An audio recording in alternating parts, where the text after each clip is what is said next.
Bismillahirrahmanirrahim. Assalamualaikum warahmatullahi wabarakatuh. Eh, aduh, ini adalah presentasi materi yang terakhir di siang hari. Tentu saja saya yakin ini sudah cukup lelah dan sedikit mengantuk ya Bapak dan Ibu.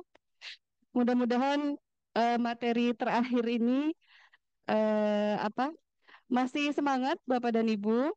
Karena sebetulnya materi yang disampaikan sebetulnya adalah hanya satu nomor dari kategori pangan yang disampaikan oleh Ibu Ut tadi. Ada berapa Ibu dan Bapak tadi kategori pangan? 16. Untuk pangan olahan untuk keperluan gizi khusus ini ada di kategori pangan nomor, jangan Bu, nanti dapat hadiah. Dapat hadiah 13. Bapak siapa Pak? Bapak Aris. Dari mana Pak? Dari Semarang. Produsen? Eh, produknya apa Pak? Empal. Oh, daging sapi. Didaftarkan MD ya, Pak ya? Oh, jadi pangan serial masuknya ya? Oh iya. Baik, ada hadiah untuk Bapak. Terima kasih Pak, masih semangat menyimak. Mudah-mudahan hadiahnya bermanfaat. Jadi betul Bapak dan Ibu, pangan olahan untuk keperluan gizi khusus ini termasuk nomor 13.0 dari kategori pangan yang telah dijelaskan oleh Ibu Ut. Kenapa sih kategori pangan ini sangat spesial sehingga disampaikan dalam satu presentasi? Karena tentu saja ada, oke ini apa? Oke. Bukan ini. Oh, pointer. Tentu saja ada kekhususan. Izinkan saya menyampaikan dari sini agar saya bisa melihat materi dan melihat Bapak Ibu semua. Sini. Oh, harus latihan dulu ternyata. Kejauhan? Oh ya, baik. Baik. Bapak dan Ibu, bahwa pangan olahan keperluan gizi khusus ini memang sedikit spesial daripada jenis pangan olahan lainnya. Tentu saja spesialnya tertentu ya. Pertama, dia mempunyai dasar hukum sendiri. Kemudian di dalam kelompok atau kategori pangan 13 ini terdapat jenis-jenis pangan olahan keperluan gizi khusus di dalamnya. Bapak dan Ibu, kalau diperhatikan di kategori pangan, kemudian kita lihat jenis pangan, nanti ada sedikit persyaratan di bawahnya. Itu namanya karakteristik dasar ya. Nah, untuk jenis pangan olahan keperluan gizi khusus ini, kalau di peraturan kategori pangannya tidak dituliskan di situ, tapi sebetulnya setiap jenis PKGK ada persyaratan PKGK yang harus dipenuhi. Dan ini tersurat pada peraturan terpisah lain. Mengapa demikian? Karena cukup banyak. Jadi mulai persyaratan mutu, gizi, kemudian label ada di dalamnya. Ini double ya, nomor 4-nya. Kemudian nomor 5-nya ada pelabelan, tadi saya sampaikan ada pelabelan khusus pada jenis pangan PKGK ini. Kemudian iklannya juga diatur Bapak dan Ibu, diatur lebih spesifik lagi. Kemudian peredarannya, boleh dijual di mana, kemudian harus dibelinya bagaimana, ini juga diatur, dan bagaimana untuk pangan-pangan olahan keperluan gizi khusus yang belum ada, sama dengan yang lainnya, kita membuka pengkajian pangan olahan keperluan gizi khusus. Mari kita lihat selanjutnya. Bapak dan Ibu, dasar hukum untuk pangan tentu saja mulai dari Undang-Undang Pangan, kemudian PP tentang keamanan pangan, kemudian PP label dan iklan pangan. Lalu kita langsung ke selain peraturan tentang kategori pangan, ada peraturan tentang pangan olahan keperluan gizi khusus. Ini sebetulnya ada tiga peraturannya semuanya berlaku. Jadi peraturan yang pertama adalah nomor 1, kemudian ada perubahan di nomor 24 tahun 2019, kemudian ada perubahan lagi di tahun 2020. Bapak dan Ibu, pada tahun ini tahun ini banget, tahun 2024, Badan POM sedang sedang melakukan revisi untuk per KBPOM tentang pangan olahan keperluan gizi khusus ini, terutama eh, tidak semua karena kita bertahap. eh, Nanti akan saya sampaikan jenis pangan apa saja yang akan direvisi pada tahun ini.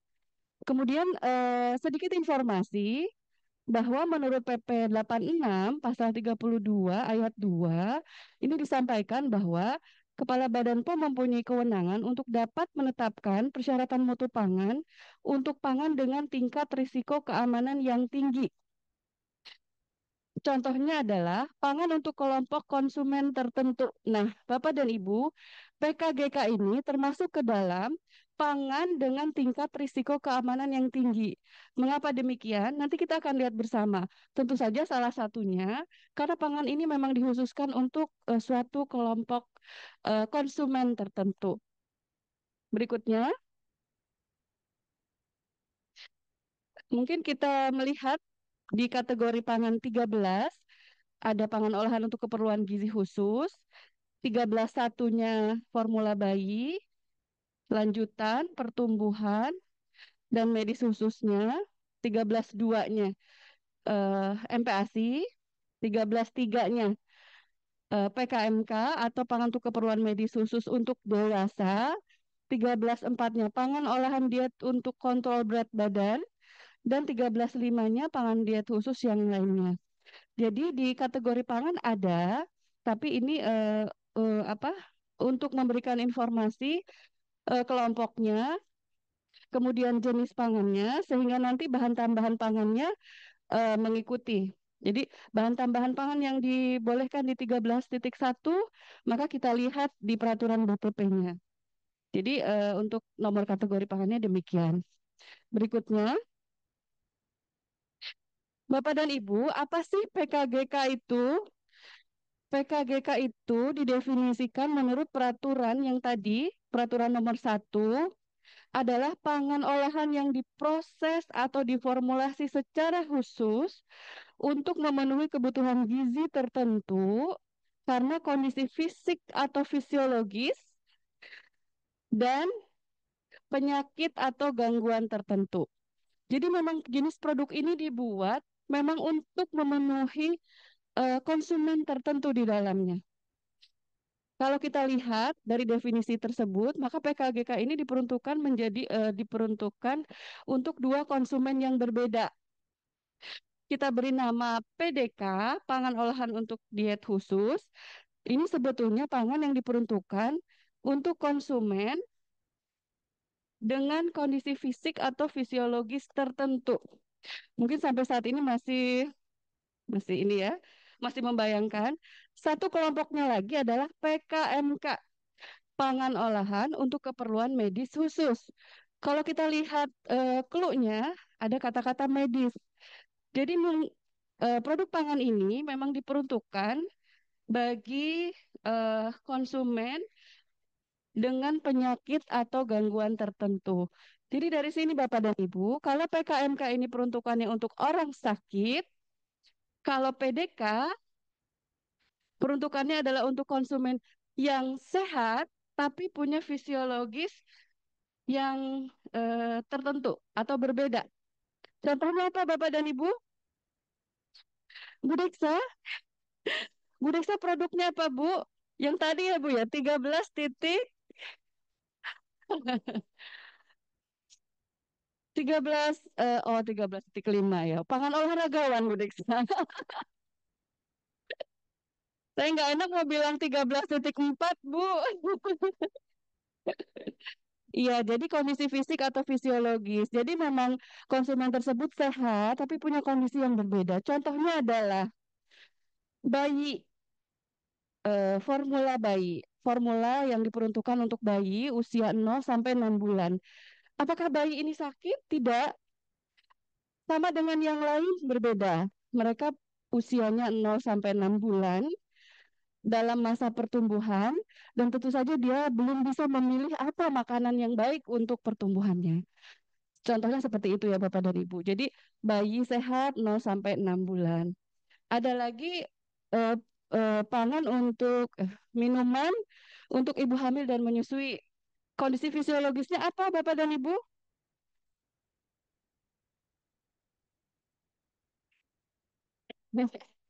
Nanti saya tunjuk nih. Jadi tadi ada contoh minuman khusus untuk ibu hamil dan menyusui. Ini termasuk PDK atau PKMK? PDK. Sehat ya, ibu hamilnya sehat. Cuman fisiologis yang berbeda, yaitu sedang hamil. Jadi dia PDK. Jadi kita udah tahu clue-nya ya Bapak dan Ibu, PDK itu mereka yang sehat tapi kondisi fisiologisnya berbeda. Kemudian kalau PKMK memang diperuntukkan untuk konsumen yang menderita sakit atau gangguan tertentu. Nanti kita lihat. Berikutnya, nah ini contoh PDK ya Bapak dan Ibu. Kita bagi dua, kelompok bayi dan anak dan kelompok dewasa. Kalau bayi dan anak ya tadi ada formula bayi, formula lanjutan, formula pertumbuhan, makanan pendamping air susu ibu, dan makanan selingan untuk anak. Ini peruntukannya yang sebelah kiri ini bayi dan anak dengan range usia seperti yang tercantum di sini. Dan range usia ini satu produk dengan produk yang lainnya harus sama karena kita atur peruntukannya. Jadi harus kalau formula bayi nanti ada tulisan untuk bayi usia 0 sampai 6 bulan. Untuk kelompok dewasa ada minuman khusus ibu hamil dan atau menyusui. Kondisi fisiologisnya apa? Hamil. Kemudian pangan olahragawan. Kondisi fisiologis tertentunya apa? Karena dia melakukan atlet misalnya ya. Dia melakukan olahraga tertentu. Kemudian pangan untuk kontrol berat badan, kondisi fisiologisnya mungkin kelebihan berat badan sehingga membutuhkan pangan khusus dan tidak disertai dengan penyakit. Mungkin saja ada berat badan yang berlebihan dan ada penyakit yang menyertanya. Ini kita bebaskan. Jadi memang kondisi fisiologisnya saja yang berbeda. Berikutnya, nah ini adalah jenis-jenis PKMK dibagi dua juga jadi kelompok bayi dan anak dan kelompok dewasa. Untuk bayi dan anak, contohnya ini banyak sekali ya, ada inborn error.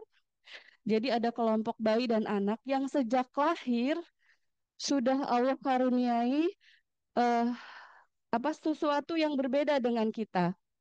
Kita dapat mengkonsumsi makanan apa saja tanpa ada gangguan. Mereka tidak punya sebagai contoh saja, mereka itu tidak punya atau akan mengalami gangguan ketika ketemu salah satu zat gizi yang ada di dalam pangan. Padahal, contohnya asam amino tertentu, padahal asam amino ini ada di setiap, eh, maksudnya ada di makanan yang biasa kita konsumsi atau yang biasa dikonsumsi oleh bayi dan anak pada umumnya. Bagaimana mungkin dia harus makan, kemudian karena ada zat gizi tertentu yang dia tidak bisa konsumsi, nanti dia akan muntah, tidak bisa makan, dan kondisi tubuhnya menjadi tidak dapat tumbuh dengan baik. Oleh karenanya, ada produk yang khusus dibuat untuk kelainan metabolik ini. Salah satu contohnya adalah dia ambil salah satu zat gizi tersebut di dalam produknya, atau bukan diambilnya, memang dibuat sedemikian rupa supaya zat gizi A-nya tidak ada di dalam bahan tersebut. Oleh karenanya, bayi dan anak itu bisa mengkonsumsi makanan, dia dapat zat gizi yang lain untuk pertumbuhan dan tidak ada masalah dengan zat gizi yang memang tidak boleh dia konsumsi. Dan ini biasanya seumur hidup, berbeda dengan kita ya. Kemudian ada lagi bayi prematur, kemudian gizi kurang atau gizi buruk, alergi protein susu sapi, bayi intoleransi laktosa. Ini adalah jenis-jenis PKMK untuk bayi dan anak. Untuk yang diwarnai terpisah ini, persyaratannya belum tercantum di dalam peraturan. Mungkin nanti di dalam proses revisi kita akan lengkapi. Dan untuk kelompok dewasa, Bapak dan Ibu mungkin sepintas sudah pernah melihat ada produk-produk untuk penyandang diabetes, untuk penyakit ginjal, hati, kemudian malnutrisi, inborn error yang tadi, karena inborn error biasanya sudah dari sejak lahir sampai dewasa atau PKMK diet ketogenik. Jadi ini adalah contoh-contoh produk yang memang diperuntukkan untuk mereka yang sakit atau mengalami gangguan tertentu. Berikutnya, tadi saya sampaikan kalau di kategori pangan itu ada karakteristik dasar, untuk PKGK ini juga ada persyaratannya. Jadi yang diatur adalah mulai dari persyaratan keamanan, tentu saja seperti BTP, cemaran, dan itu diatur dalam peraturan terpisah sesuai dengan nomor kategori pangan yang tadi sudah disampaikan ya Bapak dan Ibu. Kemudian mutu dan gizi yang ada di dalam peraturan. Bapak dan Ibu, PKGK ini kan spesial. Biasanya memang bentuknya eh, susu ya, seperti susu. Tetapi tidak boleh diberikan secara parenteral. Artinya parenteral itu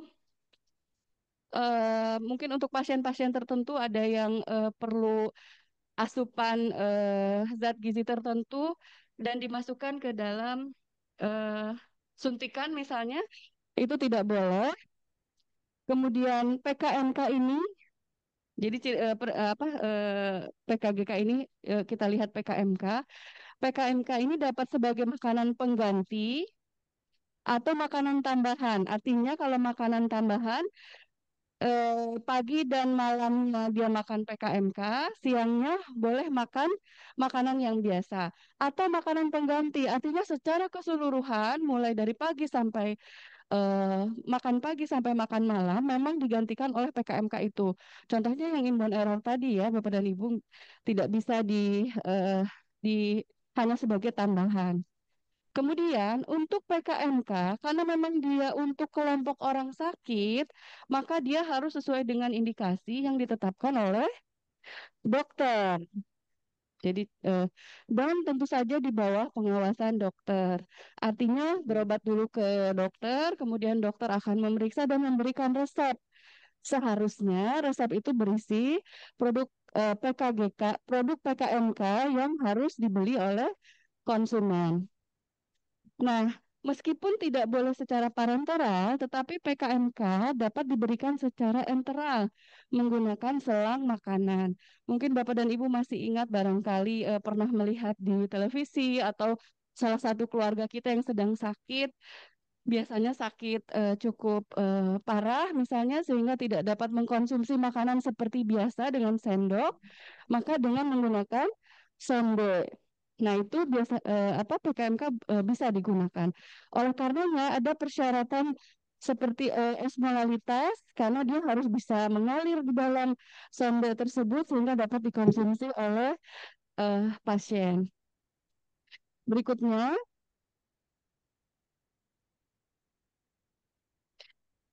nah, ini mungkin sedikit gambaran saja bagaimana satu jenis PKGK diatur persyaratannya. Kalau tadi karakteristik dasar mungkin kadar lemaknya gitu kan, kadar airnya, ini betul-betul di dalamnya mulai dari ruang lingkup saja sudah diatur. Contohnya ini formula bayi. Formula ini sebagai pengganti air susu ibu untuk bayi sampai umur 6 bulan. Kemudian nanti di dalamnya sebetulnya ada nanti bisa dilihat peraturannya Bapak dan Ibu, ada informasi lain diberikan jika perlu. Karena itu kan formula bayi. Sebetulnya yang harus diberikan tentu saja ASI, tetapi dalam kondisi tertentu, misalnya ibunya tidak dapat memberikan ASI-nya, maka formula bayi ini menjadi sangat penting. Contohnya apa kondisi ibu, misalnya ibunya baru melahirkan sakit, eh, apa namanya sehingga tidak keluar asinya atau barangkali yang lebih ekstrim barangkali ibunya mungkin meninggal dunia misalnya ketika melahirkan tentu saja formula bayi ini sangat penting untuk diberikan kepada bayinya. Ini juga ada di deskripsi dan definisi. Kemudian persyaratan mutu disampaikan formula bayi ini berbahan dasar susu sapi atau susu hewan lain atau campuran atau bahan lain yang telah terbukti sesuai untuk makanan bayi. Jadi yang di dalamnya ini harus betul-betul sudah terbukti. Tapi Bapak dan Ibu, bukti ini tidak perlu lagi harus dilakukan misalnya uji klinik atau penelitian kembali karena persyaratan yang sudah kita cantumkan di dalam peraturan ini sudah terbukti. Jadi produsen yang nanti akan membuat formula bayi tinggal mengikuti peraturan ini di dalam produknya, maka sudah bisa memproduksi formula bayi. Kemudian di dalamnya ya,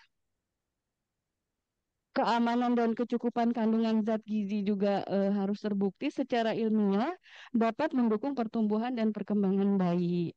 Di dalamnya diatur mulai zat gizi makro, kemudian mikro, zat gizi lain yang dapat ditambahkan, eh, kemudian berapa jumlahnya, berapa minimum, berapa maksimum, gitu kan? Itu diatur di persyaratannya. Kemudian disebutkan bahan tambahan pangan, meskipun di dalamnya dicantumkan mengacu pada ketentuan perundang-undangan. Jadi nanti kalau mau lihat formula bayi, tadi 13.1, BTP apa yang diperbolehkan, kita lihat ke peraturan BTP, lihat ke kategori pangannya. Nah, itu adalah BTP yang boleh ditambahkan di formula bayi. Bapak dan Ibu, pelabelan PKGK kalau nanti Bapak dan Ibu perhatikan, seharusnya akan lebih banyak tercantum keterangan daripada pangan yang lainnya. Karena selain harus mencantumkan nama jenis, informasi nilai gizi, juga harus mencantumkan petunjuk penyimpanan, petunjuk penggunaan, informasi lain, warning. Bahkan untuk PKMK ada tulisan harus dengan resep dokter, untuk PDK harus dikonsultasikan dengan tenaga kesehatan. Nah, itu yang tercantum di label Dia pada sendiri. PKGK. Tapi kodenya udah Berikut, tahu kan? Mana sih?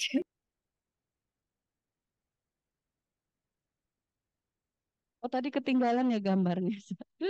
Mungkin boleh dilihat sebentar. Nah, ini ketinggalan gambarnya. Bisa dilihat di sini vitamin E, satuannya apa, minimum berapa, maksimumnya berapa. Kemudian ini kecil ya, tapi tentu saja Bapak dan Ibu, apa yang kita sampaikan di sini hanya highlight. Bapak dan Ibu bisa membuka peraturannya untuk lebih jelasnya. Berikutnya, demikian pula dengan PKMK, di setiap jenis PKMK kita akan jelaskan ruang lingkup dari jenis PKMK tersebut. Kemudian kita sampaikan deskripsi dan definisi dari jenis PKMK tersebut. Ini contohnya PKMK diet ketogenik. Ketogenik adalah pangan yang diformulasikan secara khusus bagi pasien yang membutuhkan sumber energi utama yang berasal dari lemak. Mungkin kita tidak tahu dan memang kita tidak boleh menentukan sendiri ya Bapak dan Ibu, apakah saya boleh mengkonsumsi PKMK diet ketogenik ini. Jadi pada kondisi tertentu kita pergi ke dokter, nanti dokter yang akan mengetahui apakah eh, penyakit apa yang anak atau kita derita. Tentu dokter ada resep yang diberikan bahwa misalnya perlu mengkonsumsi PKMK diet ketogenik ini. Jadi energi utama yang berasal dari lemak di dalam peraturan itu disebutkan contohnya apa saja. Barangkali salah satu contohnya seperti eh, penyakit atau penyandang epilepsi. Ini adalah jenis PKMK-nya. Kemudian dan ada berbagai jenis tingkatan juga. Nanti Bapak dan Ibu bisa lihat di produknya. Sama dengan PDK, ada persyaratan mutu di dalamnya juga. Berapa kandungan lemaknya, berapa rasionya, ini kebetulan untuk diet ketogenik.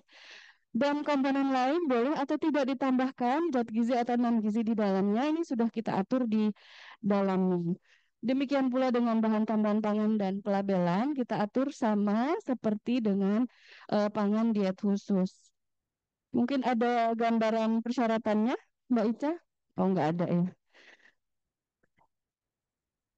Ya, baik. Bapak dan Ibu itu hanya salah satu contoh saja jenis PKGK, yang satu PDK, yang satu PKMK, bahwa di dalamnya betul-betul diatur. Berikutnya, Bapak dan Ibu, kalau kita mengingat atau melihat PKGK, kalau saya yang teringat di dalamnya terkandung zat gizi dan zat non-gizi. Kalau bentuk sudah tidak terlalu difikirkan lagi karena biasanya bentuknya sama aja.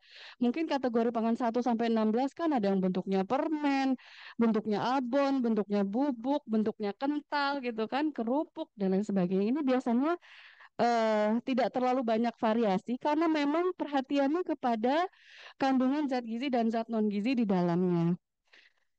Bapak dan Ibu, ini terutama untuk produsen yang barangkali memproduksi PKGK. Di dalam PKGK itu kan diatur zat gizi mana yang wajib ditambahkan, minimal berapa, maksimum berapa. Bapak dan Ibu selain itu juga harus memperhatikan sumber zat gizi tersebut. Misal pada formula bayi diatur natrium harus berapa, minimum berapa, maksimum berapa. Atau yang lain misalnya klor berapa minimum, berapa maksimum. Kalau dirasa kurang di dalam produknya tentu akan ada penambahan. Kalau penambahan tidak serta merta apa senyawa atau sumber klor apa saja bisa ditambahkan. Kita mengatur sumber zat gizi apa saja yang bisa ditambahkan di dalam produk-produk PKGK ini. Jadi misalnya nanti kurang natrium nih ketika formulasi atau kurang apa tadi ya misalnya eh kok saya ingatnya natrium terus ya. Kurang kalium nih, kaliumnya dibatasinya misalnya berapa lah, ini masih di bawahnya. Tentu akan diformulasi, akan ditambahkan. Tapi hati-hati, kaliumnya yang boleh ditambahkan kalium apa? Misalnya kalium, contoh kalium apa ya? Kalium karbonat, kemudian ada kalium kan banyak ya sumber yang lainnya. Itu tidak sembarangan. Di dalam peraturan nomor 30 tahun 2011, peraturan yang pisah dari peraturan PKGK dan Standar Nasional Indonesia 8484 2018 ini mengatur sumber zat gizi yang dapat ditambahkan di dalam produk pangan. Jadi nanti kita lihat kalau mau nambah kalium, kaliumnya apa ya? Oh, ternyata ini. Misal menambah vitamin K, misalnya diperlukan tapi masih kurang, mau nambah vitamin K. Ah, vitamin K-nya apa sumbernya? Di SNI ini diatur senyawa vitamin K apa yang dapat ditambahkan. Jadi kita harus lihat satu peraturan lain dan satu ketentuan ini dalam bentuk SNI. Berikutnya, ini kaitan Bapak dan Ibu, sumber zat gizi ini kaitannya dengan tentu saja keamanan. Yang kedua adalah eh, saya lupa lagi. Tentu saja tidak semua sumber zat gizi itu mungkin dapat diserap gitu kan oleh tubuh. Itu sudah kita sesuaikan yang aman misalnya dan cukup baik diserap oleh tubuh maka diatur di ketentuan tadi. Bapak dan Ibu, ini adalah slide yang mungkin tadi di awal sudah menanyakan bagaimana produksi PKGK. Bapak dan Ibu, PKGK ini juga persyaratan produksinya mungkin agak sedikit berbeda dengan pangan umum lainnya. Yang pertama, selain dia harus menerapkan CPPOB, juga dia harus menerapkan HACCP. Tetapi dikecualikan untuk PDK untuk kelompok dewasa. Jadi untuk yang lainnya tuh tadi formula bayi, KMK, maka harus menerapkan CPPOB dan HACCP. Tapi untuk pangan untuk kontrol berat badan, nggak perlu HACCP. Jadi cukup CPPOB aja.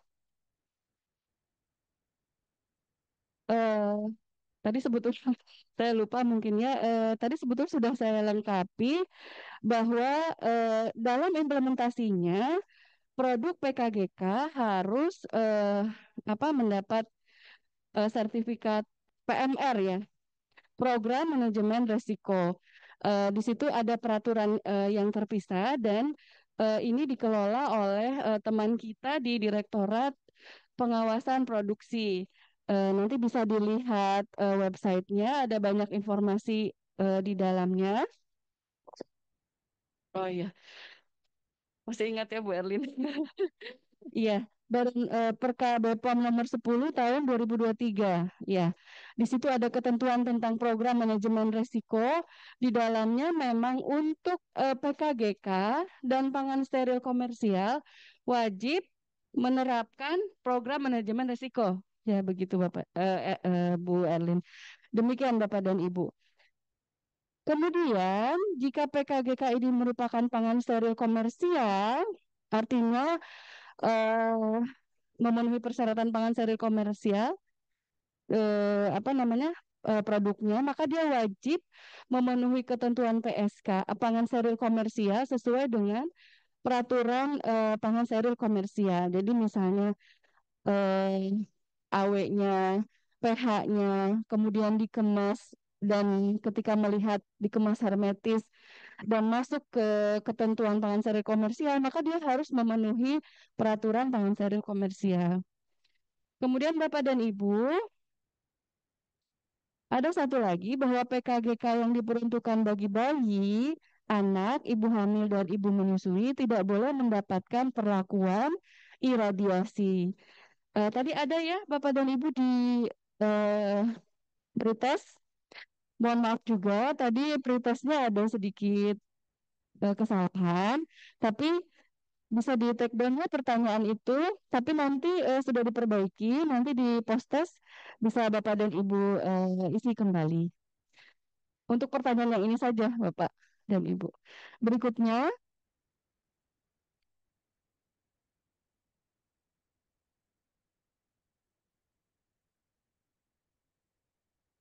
nah, selain dengan kandungan apa namanya mutu, PKGK ini juga harus memperhatikan pelabelannya.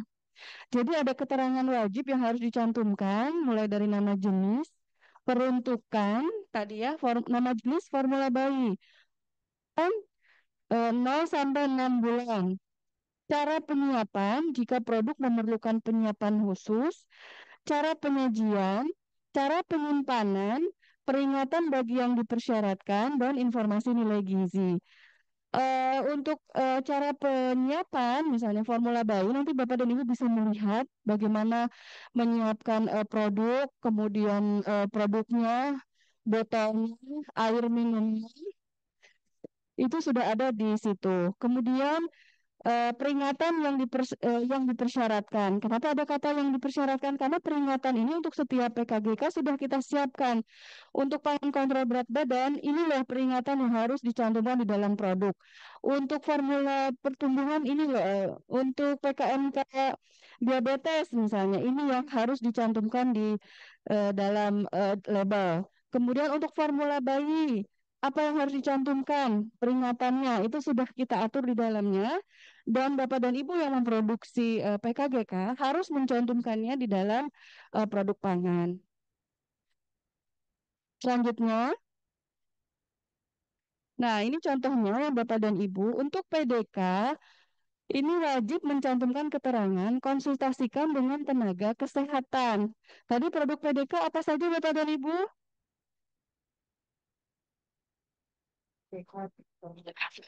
Produknya formula bayi, formula lanjutan. Ternyata ada tulisannya konsultasikan dengan tenaga kesehatan loh.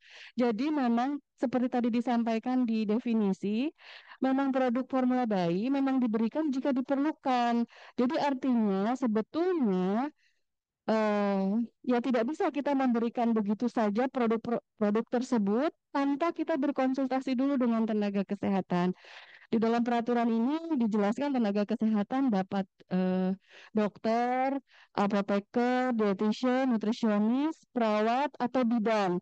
Jadi kita mempertimbangkan mungkin di daerah yang jauh dari kota tidak ada dokter, mungkin bidan bisa apa namanya merekomendasikan misalnya anak ini memerlukan formula lanjutan misalnya atau tadi ibu hamil dan menyusui membutuhkan tambahan pangan untuk minuman untuk ibu hamil dan menyusui. Namun, Bapak dan Ibu, khusus untuk PKMK, ini di labelnya wajib dicantumkan harus dengan resep dokter. Kemudian Kalau harus dengan resep dokter, artinya kita bisa beli begitu saja tidak Bapak dan Ibu? Tidak ya. Jadi memang harus ke dokter dulu, kemudian ada resepnya baru kita beli. Biasanya untuk produk yang ada resepnya, di mana saja dijualnya Bapak dan Ibu? Di apotik atau di puskesmas atau rumah sakit. Jadi kalau saya rasa mudah-mudahan kita tidak akan menemukan PKMK hati misalnya tadi di supermarket samping rumah kita. Tapi kalau formula tadi, formula bayi, formula lanjutan ada gitu kan, karena memang tidak harus dengan resep dokter. Kemudian wajib mencantumkan produk bukan untuk penggunaan secara parenteral yang tadi saya sampaikan ya Bapak dan Ibu, mungkin disuntikan. Kemudian nilai osmolaritas atau osmolaritas untuk produk yang diberikan secara enteral menggunakan selang itu juga harus atau wajib dicantumkan di label. Nanti kenapa?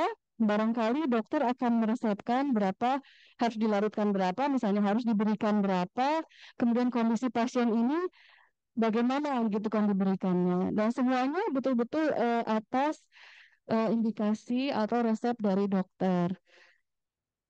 Nah, satu lagi untuk label Bapak dan Ibu nanti boleh sama-sama ikut mengawasi karena PKMK ini makanan yang khusus harus dengan indikasi dokter, harus dengan resep dokter, kita sudah atur labelnya itu tidak boleh sama dengan label produk umum yang lain. Misalnya kalau di sini nih Delisio, Delisio ini PKMK untuk apa ini? Alergi ya, untuk alergi susu sapi. Tapi kemudian produsen itu juga memproduksi susu sapi biasa dengan merek yang Delisio. Kenapa begitu? Mungkin kita bisa lihat slide berikutnya. Bapak dan Ibu, kalau kita lihat warning yang sudah kita atur, PKMK tertentu, misalnya ini dukungan nutrisi, kita nulisnya, atau yang ginjal nih, berbahaya jika dikonsumsi oleh orang yang tidak memiliki gangguan medis yang sesuai. Ini adalah narasi apa peringatan yang harus dicantumkan pada ginjal kronik. Jadi Bapak dan Ibu, kalau kita tanpa resep dokter atau labelnya tadi saru ya dengan label produk yang lain, akan berpotensi dikonsumsi oleh orang tidak seharusnya mengkonsumsi itu dan ternyata itu sangat berbahaya. Oleh karenanya ketentuan ini harus betul-betul diperhatikan. Kemudian warning lainnya pada formula bayi misalnya ASI adalah makanan terbaik untuk bayi Anda. Jadi ini betul-betul diperhatikan. Kemudian formula pertumbuhan tidak cocok untuk bayi karena formula pertumbuhan itu mulai 1 sampai 3 tahun. Kemudian ada warning-warning lain yang harus diperhatikan. Misalnya ini untuk pangan tambahan untuk olahragawan berbasis protein. Penggunaan protein secara berlebihan dapat mengganggu fungsi ginjal. Jadi harus hati-hati. Makanya tetap berkonsultasi dengan tenaga kesehatan untuk PDK olahragawan ini karena biasanya mengandung protein tinggi. Berikutnya, berapa menit lagi, Bu? 10. Kalau tadi labelnya diatur, iklannya juga Bapak dan Ibu. Untuk PDK, ada jenis-jenis PDK yang tidak boleh diiklankan loh. Ini ada hadiah lagi nggak? Banyak ya? Oh banyak. Boleh disebutkan? Ada ya di sini. Salah satu contoh produk yang tidak boleh, produk PDK yang tidak boleh diiklankan di media massa. Jangan Bapak lagi. Yang lain? Sebelah kanan. 1, 2. Oh boleh, boleh. Saya lupa. Yang online, sebutkan jenis PDK yang tidak boleh diiklankan di media massa. Ada hadiahnya Bu Deksa? Nanti hadiahnya ada bingkisan dan boleh berkonsultasi tentang BTP di hari Senin sampai Kamis ya Bu. Angkat tangan atau saya tunggu? Itu kalau sekolah kalau mau ditunjuk deg-degan, Bu. Ada tuh malu-malu atau gimana ya, Bu?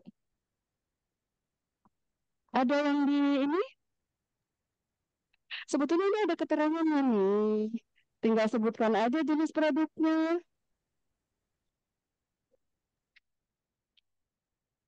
Malu-malu kayaknya ya. Yang ngirim ya. Nanti saya ngirim panggil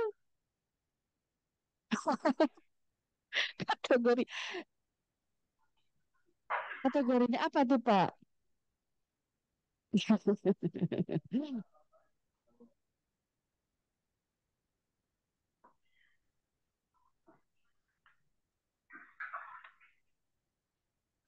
Dilarang dimuat dalam media massa. Jenis produknya apa tuh, Pak? Coba Pak diingat-ingat Pak. Tadi kayaknya saya Sudah anak saya udah gede-gede semua, Bu, jadi lupa. buat cucu Pak. Tadi saya 50 kali menyebutkan produk itu. Kalau ada yang menghitung.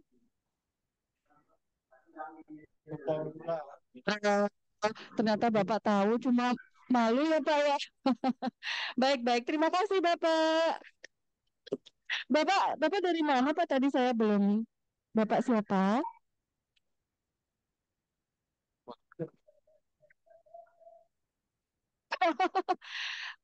Oh, berdua yang jawab. Oh, baik. Mungkin temannya katanya Bapak yang pakai kacamata. Siapa Pak namanya? Ada jawaban yang lain, Pak? Kalau saya Jetro dari Unika. Ya. Oke, tadi susu formula bayi atau formula buat berlanjutan. Kenapa, Pak? Produknya Oh. formula bayi atau formula lanjutan. Susu formula lanjutan. Harus tanya Bu Desa dulu ya. Aduh, mohon maaf, Bu. Oh, baik. Dua-duanya kita kasih. Terima kasih, Bapak. Terima kasih atas perhatiannya ya, Pak ya. Jadi, nanti Bapak dan Ibu kalau mungkin sekarang nggak nih, perhatikan deh di TV nggak akan ada iklan formula bayi atau formula lanjutan. Gitu kan, kenapa sih seperti itu ya? Pertama sudah diatur berdasarkan kita mulai lihat dari Permenkesnya. Yang kedua ya, apa yang terbaik Pak? Ya agar tidak mengganggu program pemberian air susu ibu, karena ASI tetap yang utama. Jadi biarkanlah nanti tenaga kesehatan jika mau ketemu dengan ibu yang memerlukan nanti akan diinformasikan. Kemudian ada juga satu lagi yang tidak boleh diiklankan, yaitu PKMK ya, Bapak dan Ibu. PKMK ini karena diresepkan oleh dokter, kemudian dibelinya juga di apotik atau di rumah sakit, ini juga tidak boleh diiklankan di media massa. Karena nanti nggak boleh beli sendiri, nggak boleh memilih sendiri sesuai dengan kondisinya. Seperti itu ya, Bapak dan Ibu. Satu lagi tadi, karena nama dagang desain produk PKMK dengan produk umum juga nggak boleh sama. Selain PKMK, formula bayi dan formula lanjutan juga nggak boleh sama ya, Bapak dan Ibu. Oleh karenanya, iklannya juga nggak boleh menampilkan pangan yang mempunyai nama dagang dan desain label yang sama dengan formula bayi, formula lanjutan, dan PKMK. Tadi saya katakan kenapa tidak boleh sama. Misalnya ini minuman air mineral, namanya minuman Arus, nanti ada produk formula bayi atau PKMK namanya Arus juga. Yang ini beriklan, boleh kan? Kalau minuman biasa boleh beriklan.